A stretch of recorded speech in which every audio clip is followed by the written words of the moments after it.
This is CBC Late Night News.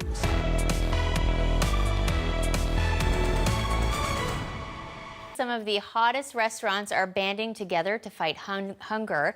Marivelle Trug shows us who they're helping. It's harvest time in Regent Park.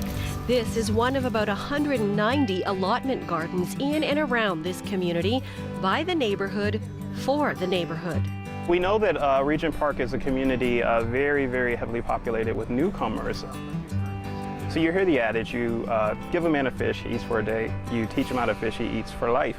And I think what we want to do both is to sort of be that emergency relief, but also to teach sustainability around sort of dietary autonomy. It's what Community Food Centres Canada has been doing since it launched in Toronto in 2012. Its programs don't just feed the hungry, there's also support and training for people living in low-income neighborhoods. We know that the biggest predictor for food insecurity is poverty, and when you give opportunities to develop skills, to develop employment readiness opportunities, you deal with food insecurity, but you deal with the entire person in such a way that they can maintain a certain sustainability. Can I hear the specials, please? Of course.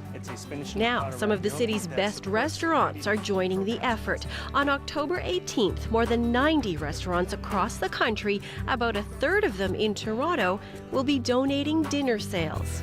It's a national fundraiser for Community Food Centres Canada, and the best of all, it's really simple. You just go out for dinner. When you strip it all down, chefs want to feed people and create warmth and love and connection through food, and I think the work that we're doing in low-income communities across the country resonates with them on that front. How many people are coming tomorrow? I think 400, 500. What?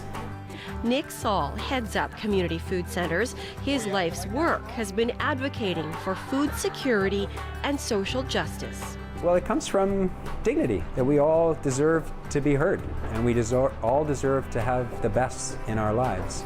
And this is no time to be complacent. In fact, we need to find urgency on these issues. So not only are we building beautiful places where people eat well, but we're also in Ottawa talking about the national food policy or the poverty reduction strategy. These are very significant policy conversations that could have a significant impact back in the communities that we work in that are far too vulnerable. It's empowerment through good food, not a handout, but a hand up for people who need it. That's our Marivelle Trug reporting.